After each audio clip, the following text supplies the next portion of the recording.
Hey there guys, welcome back to Mana Down Under. Today we're doing something different, modern deck tech, all based around Thunderkin Awakener. So this is kind of a budget deck tech, where about $110, which for modern that's pretty cheap actually.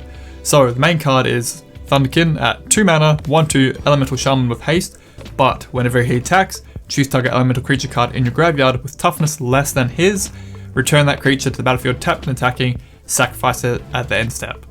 Now that is all based around elementals that have built-in sacrifice mechanics. This includes Bolt Lightning, Spark Elemental, and so on. They've always got high power, low toughness, and they have to kill himself at end of turn. And the flavour of the theme here is very fitting. So for the main cards, Thunderkin Awakener, we run a 4 of course.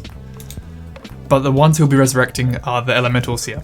We have Lightning Scale Elemental, brand new for Modern Horizons. This is the first one that comes out of our colour. We're at black now too. A 6 with Trample Haste, but when it hits an opponent, they have to discard 2 cards. This has got the most value built in out of all of the elementals, but as well you have to sacrifice it at the end of turn. So Bolt Lightning, exactly the same, but in mono red without the discard. Hellspark Elemental offers us a bit more value with the built-in Unearth mechanic, so for 2 mana we can go 3/1 with haste and trample, but we can also unearth that at the same cost. And Spark Elementals are a dirty cheap version at 1 mana for a 3/1. And we run a 4 of each of these creatures as they're our main workhorse of the deck. When it comes to non-creature spells, we run a 4 of a Lava Spike. This is a good way to get more damage onto your opponent and take out Planeswalkers.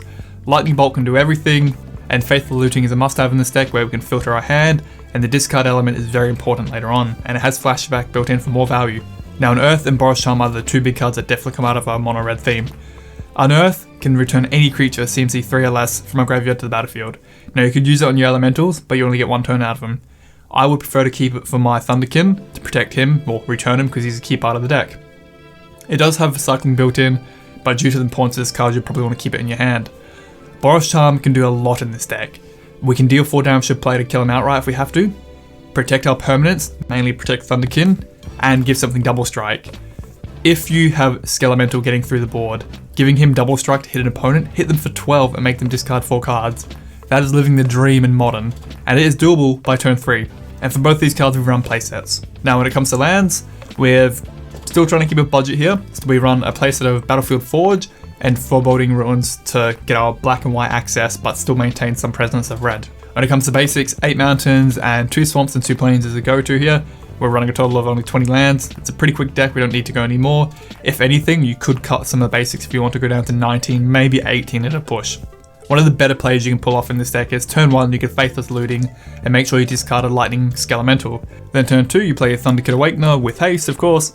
He attacks, resurrect Lightning Skelemental, hits the player for a total of 7 damage between the 2 of them, they have to discard 2 cards. That's a lot of value by turn 2, but then end turn has to be sacrificed of course. But between its own ability and Thunderkin, it doesn't get exiled at any point, it just goes back to graveyard. So next turn you can do it again and again and again. You can keep recurring the same creatures, and that's where a lot of value comes from. Alrighty, on to sideboard. I've gone with a bit of a mixed bag here just to protect us with most things. But first up, a playset of Apostle's Blessing, must have in this deck. Giving a creature pro artifact or color is very important. Mainly protect Thunderkin because he's our key creature of course. But if you need to get one of your elemental through, name a color that they already have, hopefully they can't block it then, get through. Deflecting Palm is here just to revert a ton of damage that's coming our way. Skullcrack just to hate on a bit of life gain, Dampening Sphere for those greedy mana bases or Storm-like players as well. We run 2 of each of those cards.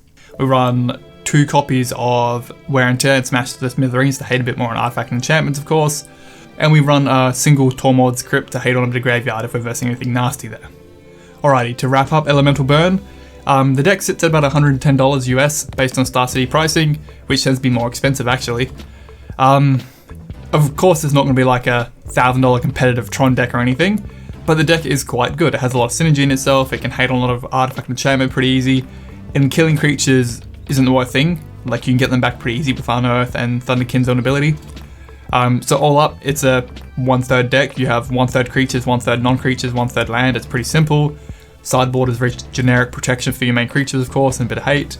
Overall, I like it, and this card is pretty spicy, and as future sets come out we might get better elementals that could be applicable to this kind of card. So I'll definitely keep an eye out on Thunderkin Awakener. He could be a fun little brew to go with. But if you like this deck or have any ideas or alterations for it, just suggest down below. Hopefully the deck link will be there soon. Alright guys, let me know your thoughts and have a good one. See ya.